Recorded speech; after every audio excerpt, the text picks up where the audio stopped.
ஹல்லேலூயா, ஹல்லேலூயா.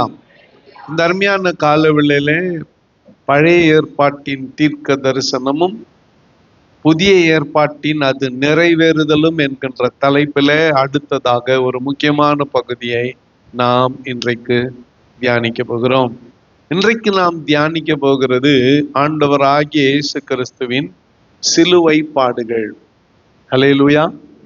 அவருடைய சிலுவை பாடுகள். ஏன் அதை தியானிக்கணும்? அந்த சிலுவையின் வழியாகத்தான் உன்னையும் என்னையும் அவர் ரட்சித்தார். அந்த சிலுவையின் பாதையில் தான் உனக்கும் எனக்கும் அவர் நம்பிக்கையை கொடுத்தார். உனக்கும் எனக்கும் ரட்சிப்பை கொடுத்தார். உனக்கும் எனக்கும் மீட்பை கொடுத்தார். உனக்கும் எனக்கும் ஆசீர்வாதத்தை கொடுத்தார். உனக்கும் எனக்கும் நன்மையை கொடுத்தார். உனக்கும் எனக்கும் நித்திய ஜீவனை கொடுத்தார். பரலோக வாழ்க்கையை பரிசளித்து இருக்கிறார். ஹல்லேலூயா. ஒரு அல்லேலூயா சொல்லுங்க. ஆகவே கொஞ்சம் நேரம் எடுத்து நாம இந்த ஆண்டவராகிய இயேசுவின் சிலுவை பாடுகளை ஏசாயா தீர்க்க தரிசன புத்தகத்துல குறிப்பா 53ஆம் அதிகாரத்துல எழுதப்பட்டிருக்கிற வாக்கியங்களின்படி தியானிப்பது நமக்கு பிரயோஜனமாயிருக்கும். இயேசுநாதர் சிலுவையிலே மரிப்பதற்கு ஏறத்தாழ 740 ஆண்டுகளுக்கு முன்பதாகவே, அவர் சிலுவையிலே மரிப்பதற்கு 740 ஆண்டுகளுக்கு முன்பதாகவே இன்ன விதமான மரணத்தினால் இயேசு கடந்து செல்வார் என்று, மேசியா கடந்து செல்வார் என்று ஏசாயா அப்படியே பக்கத்துல இருந்து பார்த்ததை போல எழுதியிருக்கிறான். இதுல நாம வாசித்த இந்த 3 பகுதியும் நமக்கு புதிய ஏற்பாட்டில 4 சுவிசேஷ புத்தகங்களிலும் இயேசுநாதருடைய சிலுவை பாடுகளை குறித்து எழுதியிருக்கிறதை நாம் பார்த்தோம். முதலாவது மார்க் எழுதின சுவிசேஷத்துல என்ன பார்த்தோம்? நாம மார்க் 15ஆம் அதிகாரம் வசனங்கள் 16 20 வரை வாசித்த போது அங்க என்ன பார்த்தோம் நம்ம அப்படின்னு சொன்னா, சிவப்பான மேலங்கியை அவருக்கு உடுத்தி, முள்முடியை பின்னி அவருக்கு சூட்டி, யூதருடைய ராஜாவே வாழ்க என்று அவரை வாழ்த்தி, அவரை சிரசின் மேல் கோலால் அடித்து, அவர் மேல் துப்பி, முழங்கால் படியிட்டு அவரை வணங்கினார்கள். அவரை பரியாசம் பண்ணின பின்பு சிவப்பான அங்கியை கழற்றி அவருடைய வஸ்திரங்களை அவருக்கு உடுத்தி அவரை சிலுவையில் அறையும்படிக்கு வெளியே கொண்டு போனார்கள். அவருக்கு பரியாசம் பண்ணும்படியான ஒரு ராஜ அமைப்பு கொடுக்கப்படுகிறது. கேலி பண்ணும்படியாக அவரை ராஜாவை போல இழிவுபடுத்தினார்கள். ஏன்னா யூதருக்கு ராஜா என்று இவர் தம்மை சொன்னதினாலே, யூதருக்கு ராஜா என்று இவர் தம்மை சொன்னதினாலே அவரை இப்படி பரியாசம் பண்ணினார்கள். முள்ளில ஒரு கிரீடத்தை செய்தார்கள், அவர் தலை மேல வைத்தார்கள். அவருடைய வஸ்திரத்தை கழட்டிட்டு ஒரு சிகப்பு அங்கியை அவருக்கு உடுத்தி, அவருக்கு முன்னால முழங்கால் படியிட்டு வணங்கி, யூதருக்கு ராஜாவே வாழ்க என்று பரியாசம் பண்ணினார்கள், கேலி பண்ணினார்கள். உண்மையாக அவரை யூதருடைய ராஜா என்று சொல்லி வாழ்த்துல, மாறாக பரியாசம் பண்ணினாங்க, கேலி பண்ணினாங்க.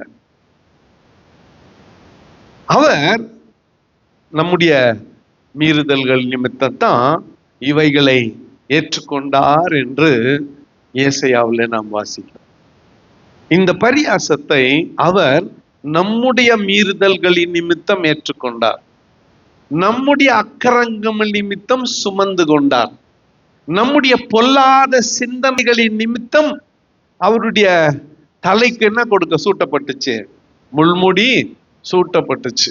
நாம செய்யத்தகாதவைகளை இந்த கரங்களில் செய்ததினால் அவருடைய 2 கரங்களில் ஆணி கடாவப்பட்டது.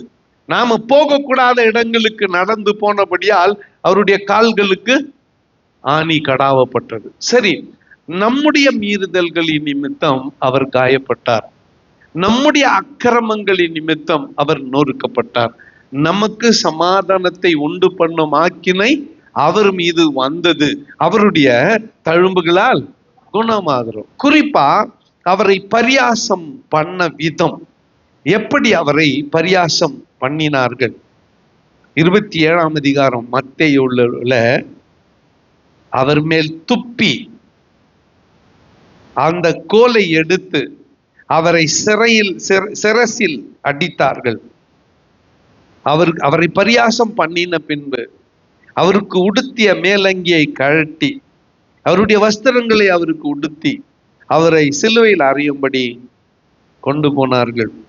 முள்ளுகளால் ஒரு முடியை பின்னி அவர் சிரசின் மேல் வைத்து அவர் வலது கையினால் ஒரு கோலை கொடுத்து அவருக்கு உண்டாக முழங்கார் படியிட்டு, யூதருக்கு ராஜாவே என்றும் வாழ்க என்று சொல்லி அவரை பரியாசம் பண்ணினார்கள். அவர் இந்த உலகத்தில் வாழ்ந்த போது அவர் எப்படி மக்களுக்கு ரட்சிப்பை கொடுத்தாரோ, பாவ மன்னிப்பை கொடுத்தாரோ, நோய்களை சுகமாக்கினாரோ, அதற்கு பிரதிபலனாக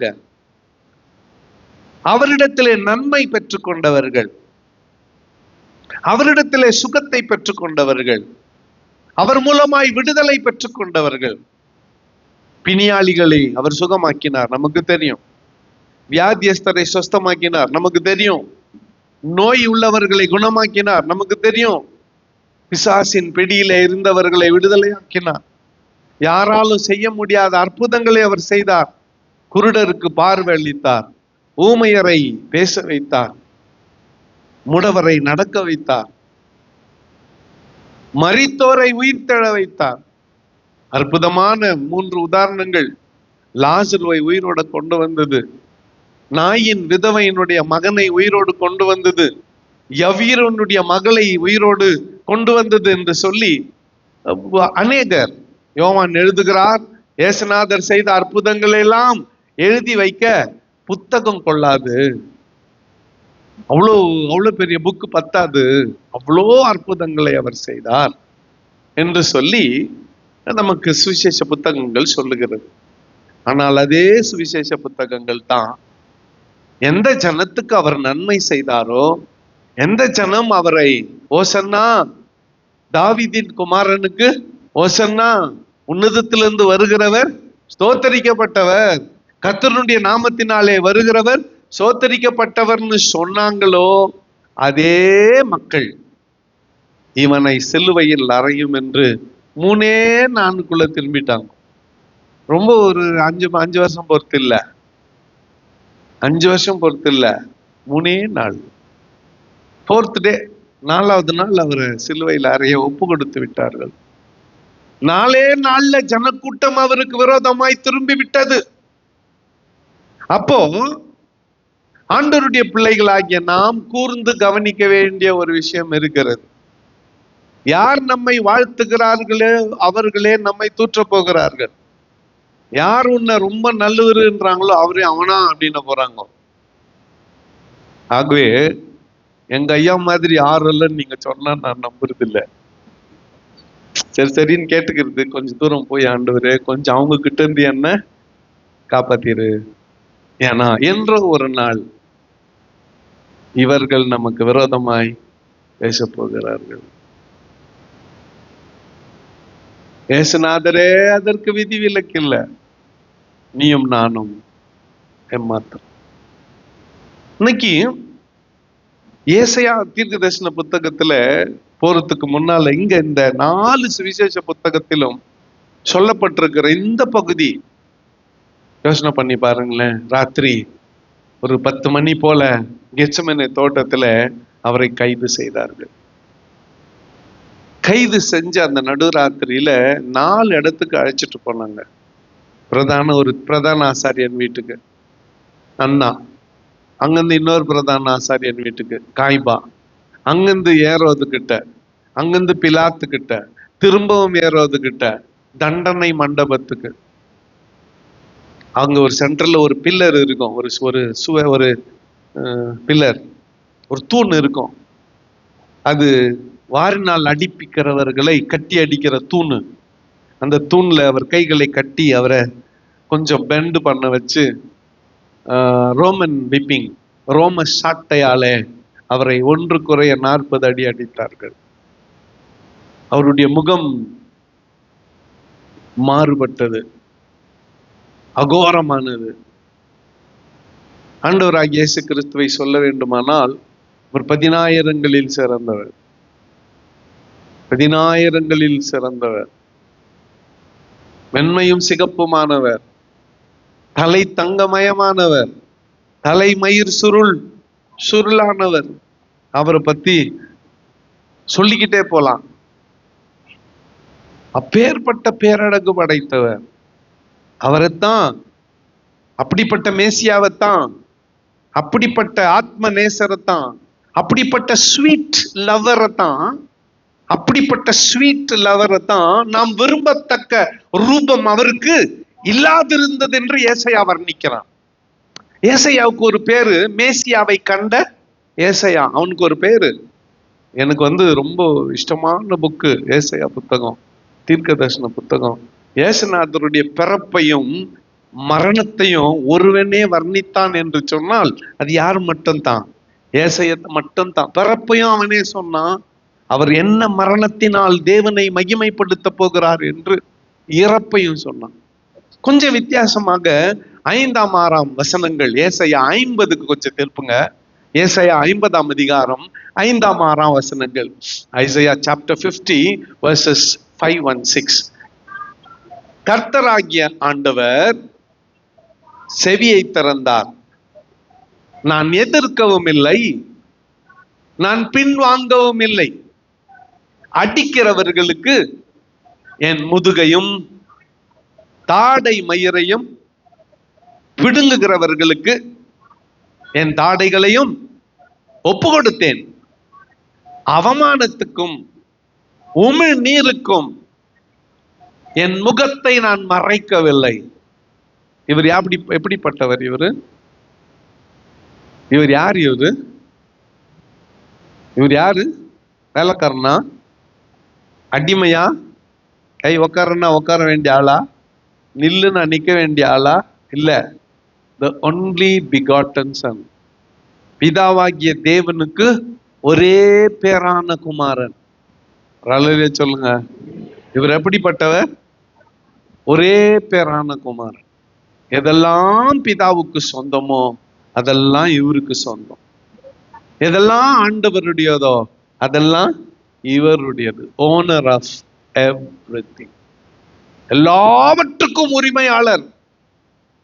அப்படிப்பட்டவரை அவர் என்ன சொல்றாரு? அடிக்கிறவர்களுக்கு என் முதுகையும் தாடை மயிரை பிடுங்குகிறவர்களுக்கு என் தாடைகளையும் ஒப்பு கொடுத்தேன். அவமானத்துக்கும் உமிழ்நீருக்கும் என் முகத்தை.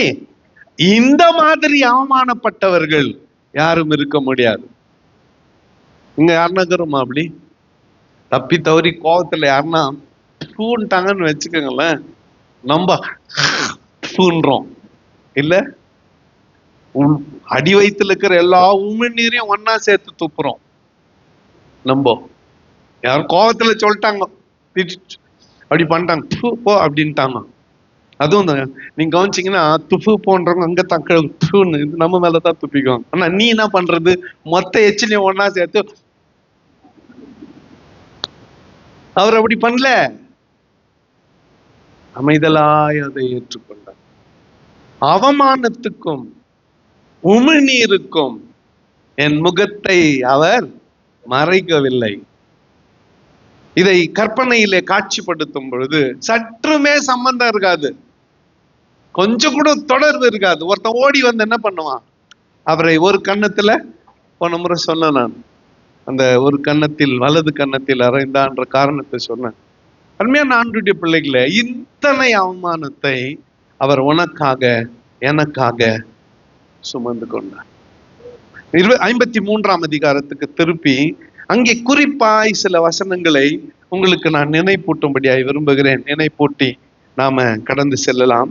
எசையா 53ல முதலாவது 2ஆம் வசனத்துல, இளம் கிளையை போலவும் வறண்ட நிலத்திலிருந்து துளிர்க்கிற வேரை போலவும் அவனுக்கு முன்பாக எழும்புகிறார். அவருக்கு அழகும் இல்லை. அவரை பார்க்கும் பொழுது நாம் அவரை விரும்பத்தக்க ரூபம் அவருக்கு இல்லாதிருந்தது. அல்லேலூயா. ஒரு அல்லேலூயா சொல்லுங்க. நம்மெல்லாம் ரொம்ப அழகா, அவரு அழகே இல்லையா. அந்த மூஞ்சே பாக்குறதுக்கு எனக்கு பிடிக்கல. டைலாக் ஞாபகங்கதா? உன் மூஞ்சே பாக்குறதுக்கு எனக்கு பிடிக்கல சொல்றேன்ல. அதுதாங்க ஏசுநாதரை பத்தி. ஒரு 10,000ங்களில் சிறந்தவர், வெண்மையும் சிகப்புமானவர், தலை தங்கமயமானவர். அப்படிப்பட்டவரை அழகும் இல்லை, சௌந்தரியமும் இல்லை. அவரை பார்க்கும்போது நாம் அவரை விரும்பத்தக்க ரூபம் அவருக்கு இல்லாதிருந்தது. அடுத்து முள்முடி சூட்டி தாடையில் இழுத்து அவர் எப்படி இருந்தார்? அவர் அசட்டை பண்ணப்பட்டவரும், மனுஷரால் புறக்கணிக்கப்பட்டவரும், துக்கம் நிறைந்தவரும், பாடு அனுபவித்தவருமாயிருந்தார். அவரை விட்டு நம்முடைய முகங்களை மறைத்து கொண்டோம். நாம் அவர் அசட்டை பண்ணப்பட்டிருந்தார், அவரை எண்ணாமல் போனோம். நெக்ஸ்ட், நம்ம மூஞ்ச மறைச்சிக்கிறோம். ஏன்னா அவர் அசட்டை பண்ணப்பட்டிருந்தார், துக்கம் நிறைந்தவராயிருந்தார், மனுஷரால் புறக்கணிக்கப்பட்டவராயிருந்தார், பாடு அனுபவித்தவராயிருந்தார். அவரை விட்டு நம்முடைய முகங்களை மறைத்து கொண்டோம். அவர் அசட்டை பண்ணப்பட்டிருந்தார், அவரை எண்ணாமல் போனோம். மெய்யாகவே அவர் நம்முடைய பாடுகளை ஏற்றுக்கொண்டு நம்முடைய துக்கங்களை சுமந்தார். நாமோ அவர் தேவனால் அடிபட்டு வாதிக்கப்பட்டு சிறுமைப்பட்டவர் என்று எண்ணினோம். இங்க பார்த்தா இவன் அழகா சொல்றான்.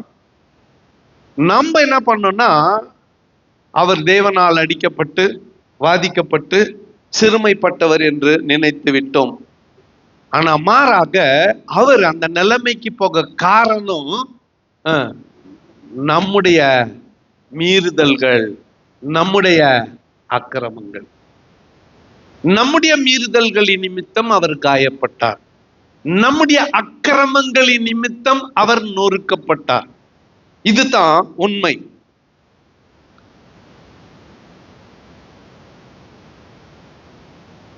நமக்கு சமாதானத்தை உண்டு பண்ணும் ஆக்கினை அவர் மேல் வந்தது.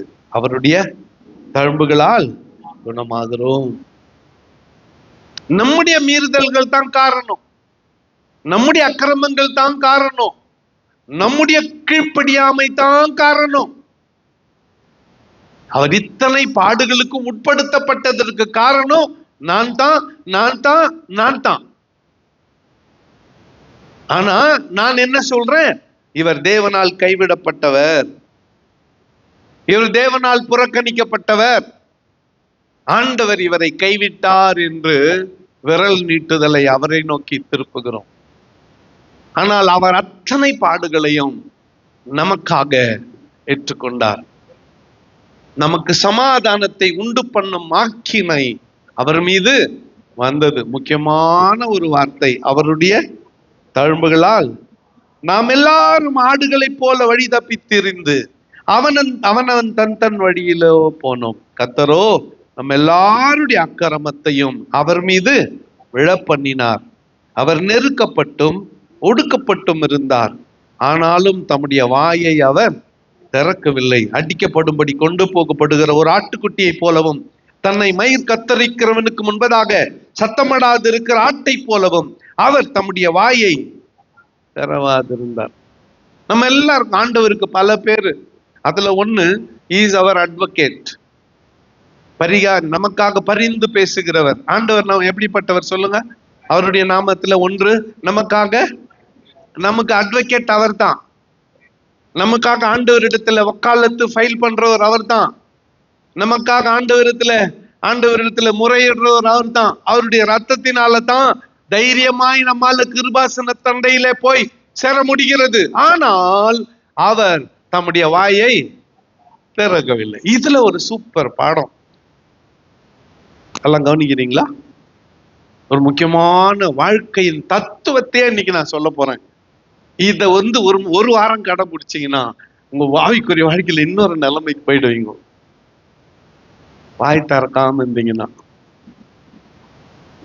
சாப்பிட்றதுக்கெல்லாம் திறங்கோ. அதுலயும் கோபமாகறப்போ, டென்ஷனாக்குறப்போ கொஞ்சம் வாய் திறக்காது இருந்தீங்கன்னா உங்க மதிப்பு கூடும், பல மடங்கு கூடும். ஆனா நம்ம என்ன நினைச்சுக்கிறோம், ஆர்கியூமெண்ட்ல ஜெயிச்சிடலாம், லெட் அஸ் ஆர்கியூ, சத்தம் போட்டு கத்தி சண்டை போட்டு ஜெயிச்சிடலான்னு பாக்குறோம். உண்மை என்னன்னா, நீ எவ்வளவு சத்தம் போடுறியோ, எவ்வளவு சண்டை போடுறியோ, உன் மதிப்பு குறையுது. எவ்வளவு சைலண்டா போயிடுறியோ, உன் மதிப்பு கூடுது. இதுக்கு வேற உதாரணமே வேணாம், என் ஆண்டவர் ஆகிய இயேசு கிறிஸ்து. அதுவும் எப்படின்னா, அடிக்கப்படும்படி கொண்டு போகப்படுகிற ஒரு ஆட்டுக்குட்டியை போலவும்.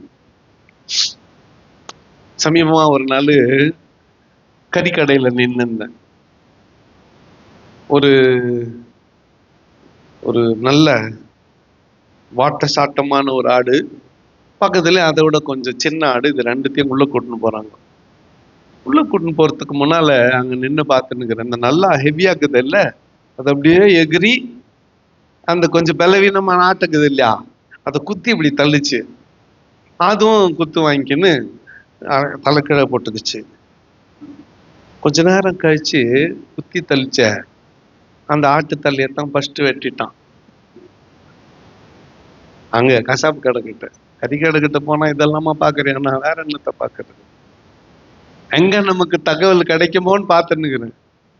எந்த ஆடு சத்தம் போட்டு கொம்புல குத்தி தள்ளிச்சோ அதுதான் ஃபர்ஸ்ட்டுக்கு பிரியாணி கறி ஆயிடுச்சு. தன்னை மயிர் கத்தரிக்கிறவனுக்கு முன்பதாக சத்தமிடாது இருக்கிற ஆட்டை போல தன் வாயை காத்து கொண்டார். கேள்வி கேட்டான், தம்முடைய வாயை திறக்கவில்லை. விசாரணைக்கு நான் நினைச்சா அவன் சொல்றான், நான் நினைச்சா உன்னை விடுதலை ஆக்கிடுவேன், என்கிட்ட அதுக்கு அதிகாரம் இருக்கிறது. அதிகாரம்ன்ற வார்த்தையை அவன் பயன்படுத்தணும்னு சொன்னார். என் பிதா உனக்கு கொடுக்கப்பட்டால் ஒழிய உன்னிடத்துல ஏது அதிகாரம்? இப்ப உங்ககிட்ட பவர் இருக்குது, நீ செய்ய நினைச்சத செய். என்னுடைய ராஜ்யம் இந்த உலகத்துக்குரியது அல்ல. My kingdom is a different kingdom. அது வேற ராஜ்யம். உங்களுக்கு அது சொன்னா கூட புரியாது. இப்போ மனுஷகுமாரன் உங்களிடத்துல ஒப்படைக்கப்பட்டிருக்கிறார், அவருக்கு என்ன செய்ய நினைக்கிறீங்களோ செய்யுங்க. யாரால இப்படி சொல்ல முடியும்? இப்படி யாரால தன்னை ஒப்பு கொடுக்க முடியும்? அவர் நெருக்கப்பட்டும் ஒடுக்கப்பட்டும் இருந்தார், ஆனாலும் தம்முடைய வாயை அவர் திறக்கவில்லை. குற்றம் செய்யாம மரண தண்டனைக்கு உட்படுத்தப்பட்டவரே வாயை திறக்கல.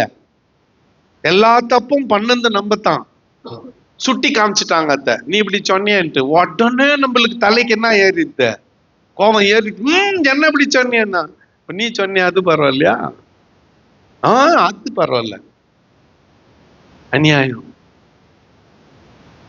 நம்ம பேச்சுல அநியாயம், நம்ம சொல்லுல அநியாயம், மாயை, உள்ள ஒண்ணு வெளியே ஒண்ணு. ஆனா ஆண்டவர் ஒரு பாடத்தை சொல்லி கொடுக்கிறார், அமைதெல்லாம் இரு, வாய் திறக்காத, தன்னை மயிர் கத்தரிக்கணும் என்பதாக சத்தமிடாது இருக்கிற ஆட்டை போல அவர் தம்முடைய வாயை திறவார். இடுக்கனிலும் நியாய தீர்ப்பிலும் இருந்து அவர் எடுக்கப்பட்டார். அவருடைய வம்சத்தை யாரால் சொல்லி முடியும்? இன்னொரு முக்கியமான ஒன்று, துன்மார்க்கரோடே அவருடைய பிரேத குழியை நியமித்தார்கள். இது இயேசுநாதருக்கு கொடுத்த அடுத்த அவமானம். அவர் கூட ரெண்டு குற்றவாளிகளை சிலுவையில் அறைந்தார்கள். 2 பேரு, 2 கள்ளர்கள், 2 பேரும் திருடனுங்க. ஒருத்தன் சிலுவையில தொங்கினே புறங்கூறி பேசுறவன், சிலுவையில தொங்கின்னு இருக்கிற கூட புத்தி வராதவன் ஒருத்தன். கவனிக்கிறீங்களா? நம்ம கூட நிறைய பேர் அப்படித்தான், அந்த கல்லனை போலத்தான் இருக்கிறோம். நீ கிறிஸ்துவானால் உன்னையும் காப்பாத்திக்கோ, ரட்சித்துக்கோ, எங்களையும் ரட்சித்தே. இன்னும் கொஞ்ச நேரத்துல சாவ போற. பக்கத்துல நம்ம என்ன சொன்னா, பாய்த்தக்காரன் மாதிரி பேசாதரா, நம்ம செஞ்ச பாவத்துக்கு தான் இந்த தண்டனைய ஆண்டு. இப்போ இவன் திருந்திட்டான், இவன் உணர்ந்துட்டான், இவன் உணரல. இயேசுநாதர் பக்கமாய் முகத்தை திருப்பி உம்முடைய ராஜ்யத்துல என்னை நினைத்தரலும்னு கேட்டான். ஆண்டவர் அவனை பார்த்து சொன்னார், த கிரேட்டஸ்ட் கிஃப்ட், ஒரு மனுஷன் பெற்றுக்கொண்ட மிகப்பெரிய பரிசு, மிகப்பெரிய பரிசு. கிறிஸ்துமஸுக்கு வாங்கி கொடுத்த புடவை இல்லை, த கிரேட்டஸ்ட் கிஃப்ட். பைபிள்லயே மிகப்பெரிய பரிசை பெற்றவன் யாருன்னு கேட்டா அது மரியாள் இல்லை, பேதுருக்கிட்ட ஊழியத்தை ஒப்படைச்சிட்டு போனாரு அது இல்ல, யோவானை பார்த்து அவருடைய சீசன்னு பேர் பெற்றானே அது இல்ல, இன்னும் யார் யார் குஷ்டரோகி சுகப்படுத்தினது இல்ல, அதெல்லாம் இல்ல. சிலுவையில அவரோட சிலுவையில அறையப்பட்ட அவனை பார்த்து இன்னைக்கு என் கூட பரதேசில இருப்பாருன்னா பாரு, அதை விட ஒரு பெரிய கிஃப்ட் இந்த உலகத்துல எதுவுமே இல்லை. தான் கிரேட்டஸ்ட் கிஃப்ட். குஷ்டரோகி சுகமானா அப்புறம் மறிச்சிருப்பான். அவன் நரகத்துக்கு போனானா பரலோகத்துக்கு போனானா தெரியாது. மற்றவர்கள் இயேசுநாதரிடத்துல சுகத்தை பெற்றவர்கள், விடுதலை பெற்றவர்கள், பேய் ஓட்டணுங்க, இவங்கெல்லாம் பரலோகத்துக்கு போனாங்களா தெரியாது. ஒரே ஒருத்தன் பைபிள்ல கண்டிப்பா பரலோகத்துக்கு போனோம் அப்படின்னா அது பேதுரு இல்ல, யோவான் இல்ல, யாக்கோபு இல்ல, யாரும் இல்ல. அவங்க எல்லாம் அப்புறமா தான். அவங்க போனாங்கன்னு என்ன கிடையாது, நிச்சயம் கிடையாது. ஒரே ஒருத்தனுக்கு நிச்சயம்.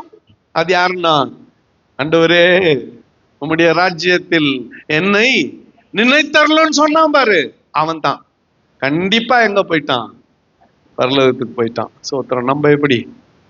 நான் யார் தெரியுமா? நான் தான் பீட்டர், மிஸ்டர் பீட்டர். நான் தான் பேதுரு, முதல் போப்பாண்டவர். நான் யார் தெரியுமா? தீர்க்கதரிசி. நான் யார் தெரியுமா? ஊழியக்காரி, ஊழியக்காரன், பிஷப்பு. நான் யார் தெரியுமா?